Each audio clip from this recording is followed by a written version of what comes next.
Father, all my life, I have answered every call. To honor, duty, to war. But now fate has given me something I never sought.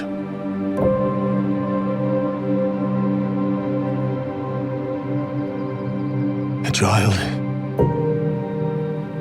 A life untouched by the storm. Lend me the strength of the old fathers,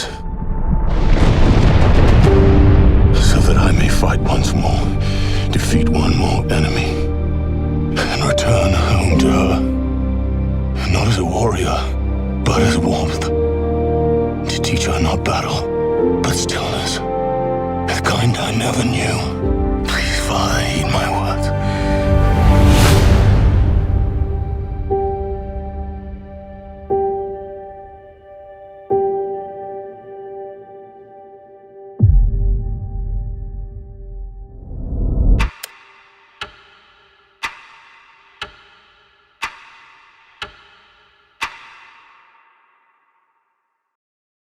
Karibu tena ndani ya ulimwengu wa vibanda umiza, na leo tunaingia moja kwa moja na kwenda kuvunja teaser ya pili ya movie inayofuata ya Avenger inayoitwa Avengers Doomsday, ambayo itatoka sasa mwaka huu, mwaka 2026 tarehe 18 mwezi wa 12. Na teaser ya pili ilikuwa kumuhusu mchezo wetu huyu anaitwa Thor.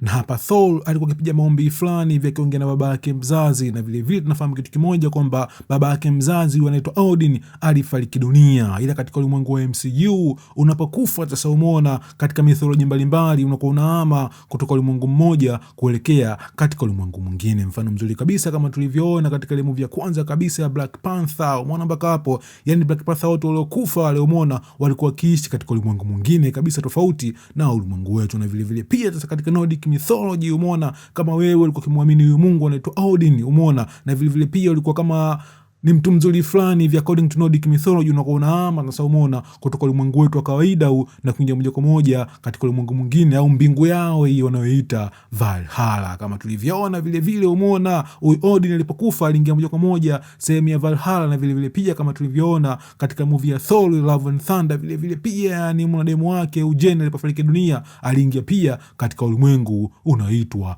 Valhalla. Na maombi yote ambayo Thor alikuwa akipiga, Odin alikuwa akimsikia, na ilikuwa sio mara kwanza kabisa kwa yeye kuongea na Odin. Umeona mpaka hapo, na anavyoonekana sasa, umeona alikuwa akihitaji nguvu kubwa kabisa ya kuweza kupambana na adui mmoja mkubwa kabisa, kwa nia sasa, umeona ya kurudi nyumbani kwa huyu mtoto huyu anaitwa Love. Umeona mpaka hapo, kwa tunavyoona hapa sasa, au kama tulivyoona katika movie iliyopita kabisa ya Thor, ni kwamba sasa, umeona Thor alifanikiwa kukutana na huyu mtoto huyu anaitwa Love, na huyu Love alikuwa ni mtoto sasa, umeona wa jamaa mmoja au kiumbe mmoja hivi alikuwa kitwa Gorr.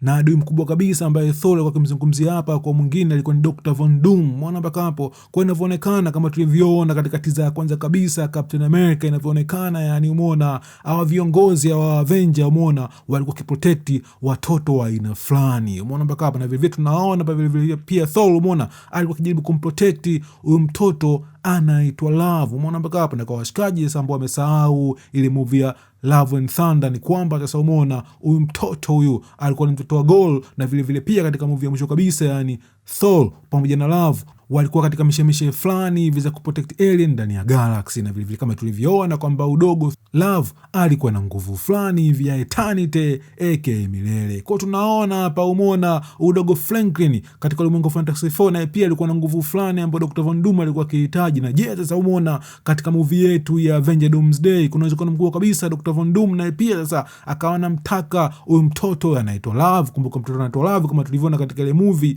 alikuwa na nguvu fulani vya eternity, na hii nguvu ilikuwa na nguvu moja hivi ya kicosmic. Umeona mpaka hapo, na je sasa hii nguvu aliipata vipi? Kwa wale washikaji wale ambao wamesahau ile movie ya Thor Love and Thunder, nitaelezea kidogo, yani Love kutoka wapi, kaipata vipi nguvu yake, na vile vile pia nini connection ya Love na ujamaa huyu anaitwa Gorr the God Butcher, na vile vile pia alipata vipi nguvu yake ya eternity. So kuhusu Gorr nitajaribu kumix yani historia nzima ya comics, na vile vile pia historia ambayo tumeiona katika ile movie ya Thor Love and Thunder. Na kwa ujumla unaweza kusema kitu kimoja kwamba Gol alizaliwa katika galaksi moja hivi au sayari moja isiyojulikana. Umeona mpaka hapo? Na kwa bahati mbaya ni kwamba hii sayari ilikuwa na matatizo kibao. Na kama unafahamu kitu kimoja ni kwamba sasa watu maskini, umeona, ndani ya galaksi mara nyingi sasa, umeona, katika shida zao wanapenda kuomba miungu. Umeona mpaka hapo? Kwa watu wa, umeona, katika jamii ambayo Gol alikuwa kisha walikuwa wanapenda sana kupiga maombi. Umeona, kwa bahati mbaya maombi yao hayakuweza kusikika, na kwa bahati mbaya zaidi ni kwamba sasa mke wa Gol alifariki dunia katika tetemeko la ardhi, na vile vile pia sasa, umeona, Gol watoto wake wote walifariki dunia kutokana na njaa. Na kutokana na hilo Gol akaamini kitu kimoja bwana, hakuna Mungu au miungu ndani ya galaksi. Na kutokana na hilo sasa, umeona mpaka hapo jamii yake ikamtenga kwa huyu jamani, Gol sio mtu wa kawaida, kwa nini uamini katika miungu? Umeona mpaka hapo.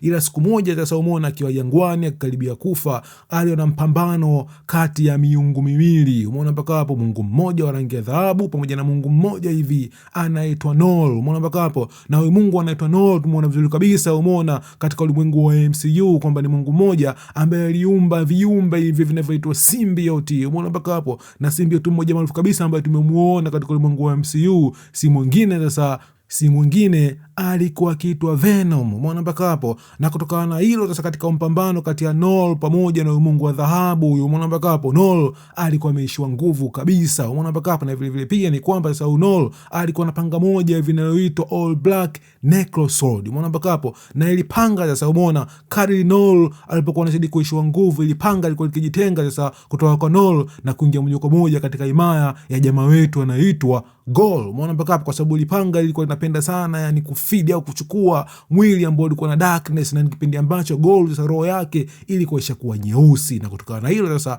Gol anafanikiwa kulichukua ile panga la Necro Sword na kufanikiwa kumuua huyu Mungu wa dhahabu. Umeona mpaka hapo. Na kutokana na hilo sasa, umeona, Gol akatambua kitu kimoja kwamba hii miungu ipo, na miungu yote ndani ya galaxy ina weakness zao, na yeye kama yeye alikuwa amechukia sana miungu, kwamba hii miungu tuliomba yani, umeona, ile ilishindwa kutusaidia. Na kutokana na hilo sasa, umeona, jamaa sasa ndani ya moyo wake akaapia kitu kimoja, ataanza kuua miungu yote ndani ya galaxy.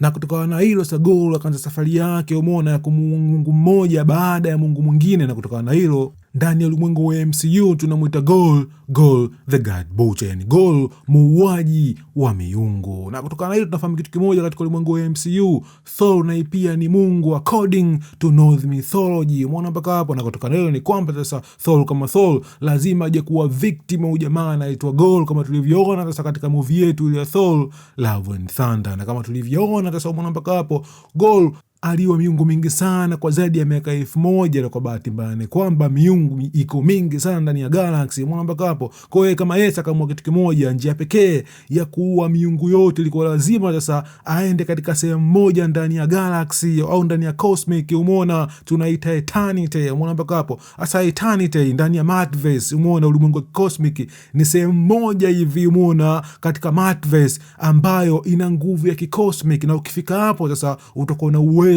wa kuomba kitu kimoja, nacho kitu kimoja lazima kitendeke yani. Na kweli kabisa sasa, umeona, Gol alifanikiwa kufika ndani ya eternity, ila kwa bahati nzuri sasa hakuchagua chuki yani in short alichagua mapendo kuliko chuki. Na tunaona hapa, umeona mpaka hapo, alibadilisha uishi yake, umeona, kutoka kuuawa kwa miungu yote ndani ya galaxy, umeona, na kupendekeza sasa mtoto wake wa kike anaitwa Love, umeona, afufuke kutoka katika ulimwengu wa wafu. Na kwa bahati nzuri tunaona hapa eternity sasa, umeona, inafanikiwa kumfufua mtoto wa Gol anaitwa Love. Umeona mpaka hapo. Na huyu mtoto sasa, umeona, kwa sababu alikuwa amezaliwa katika eternity, na pia alikuwa na nguvu fulani hivi za cosmic. Umeona mpaka hapo. Na huyu mtoto Love sasa alikuwa ni mtoto wa Gol, na vile vile pia sasa baadaye alikuja kuwa adopted na mchizi wetu huyu anaitwa Thor. Umeona mpaka hapo. Kwa hapo ushajua sasa Love alitoka sehemu gani, na vile vile pia ana connection gani na ujamaa anaitwa Gol. Ila dhima kubwa kabisa kuonyesha hapa ni kwamba sasa, umeona, Gol kama Gol hakuwa mtu mbaya. Umeona mpaka hapa, alikuwa amejawa na chuki fulani hivi. Kwa vile vile inavyoonekana katika movie yetu hii, umeona, ya Avengers Doomsday, mtu wetu Dr. Doom, kuna uwezekano kwa kabisa maybe hakuwa mtu mbaya. Kuna issue moja hivi ambayo ilikuwa ikimmotivate yani, umeona, kwa ajili ya kufanya mauaji au kwa ajili ya kufanya vitu fulani vibaya ndani ya galaxy. Na vile vile pia kama tulivyoona katika movie ya Fantastic Four, na vile vile pia kama tulivyoona katika teaser ile, umeona, ya Captain America, Na vilevile pia umeona katika tiza yetu ya Thor, umeona inavyoonekana Dr. Doom kuna nguvu fulani ya kikosmiki anaitafuta katika watoto watatu ambao tumewaona hapa, yani umeona mpaka hapo. Na swali kubwa sana kujiuliza ni issue gani hasa ambayo Dr. Doom anahitaji kutoka kwa watoto, umeona mpaka hapo.